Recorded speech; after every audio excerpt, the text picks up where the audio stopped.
Hello everyone, welcome back to the YouTube channel. आज डीमार्ट के numbers आ गए हैं तो क्विकली उन नंबर्स को एनालाइज कर देते हैं ऑन फ्रंट और देखते हैं कि किस हिसाब से नंबर प्रेजेंट हुए हैं।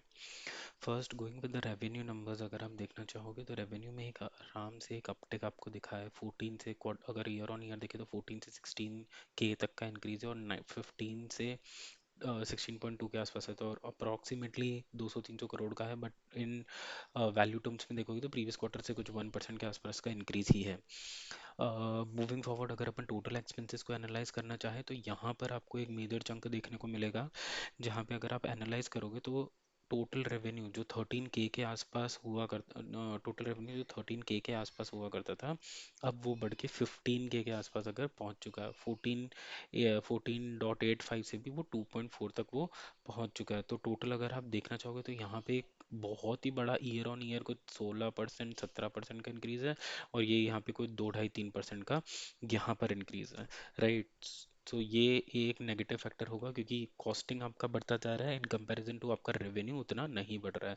अगर अपन इसका नेट प्रॉफिट अगर अपन एनालाइज करना चाहें, आफ्टर टैक्स नेट प्रॉफिट, यहाँ पर एक मेजर चंक आपको देखने को मिलेगा, जहाँ पर आपका net profit quarter on quarter basis पर टोटली अगर आप देखना चाहो तो अप्रोक्सीमेटली 10% के आसपास का इसका डाउनफॉल है, और यहाँ पे भी कुछ 5% के आसपास का अप है। बट क्वार्टर ऑन क्वार्टर में आपने बहुत ही परफॉर्मेंस सही नहीं है।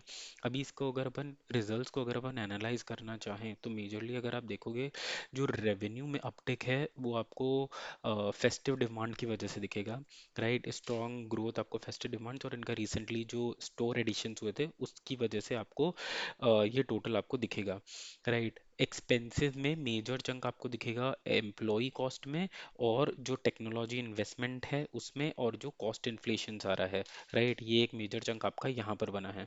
जो प्रॉफिटेबिलिटी है, जो इम्पैक्ट ऑन द प्रॉफिटेबिलिटी अगर आपको दिख रहा है, जो 10% का इनका जो प्रॉफिट हुआ है, डिक्रीज हुआ है, that is because of again for the definitely you need to pay on the higher taxes and the depreciation front पे, but overall जो प्रॉफिट डिक्रीज है उसका एक बहुत बड़ा एक फैक्टर अपन को यहाँ पर देखने को मिल सकता है।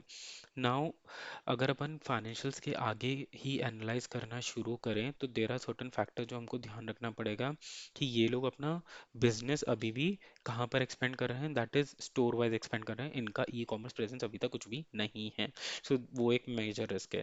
देन ऑपरेटिंग मार्जिन और नेट प्रॉफिट पे जो इम्पैक्ट आ रहा है, that is majorly because of the cost inflation and pricing strategy.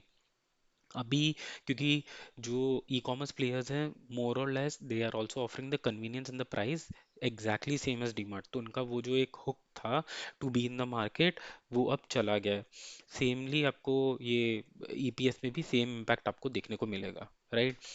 Now अगर अपन इसका जो ट्रेंड है उसको अगर अपन एनालाइज करने की सोचें, तो अगर आप देखोगे ओवर द पीरियड ऑफ अगर 1 ईयर का चार्ट देखें, कोई टेक्निकल कोई कुछ नहीं देखे तो ये यहाँ से इस स्टॉक में प्रेशर बन ही रहा है फ्रॉम 4900। इसने पहले कुछ एक अच्छे लेवल्स टच करे हैं, वो इस ईयर में नहीं होंगे। वो 5 ईयर्स का चार्ट अगर अपन देखें तो 6000 7000 के लेवल से, तो अभी ये जो है वो डाउन ट्रेंड में है। इसको इसकी जो कैटेगरी है वो ट्रेंड के साथ ही आती है, एंड अगर आप देखोगे तो रिसेंटली भी किसी ने वॉल्यूम्स यहाँ पर बेचे हैं, तो most probably on the Monday red sea कैसा जाता है, बट मेरे हिसाब से मुझे ये लगता है कि ये डाउन ट्रेंड में जाएगा। Okay, so this is an analysis on the recent financial statement जो अपने डीमार्ट ने प्रेजेंट करे हैं। इसका एक इन्वेस्टर कॉल भी है, वो अपन नेक्स्ट वीडियो में एनालाइज करेंगे। Cool, thank you, thanks for viewing and please subscribe.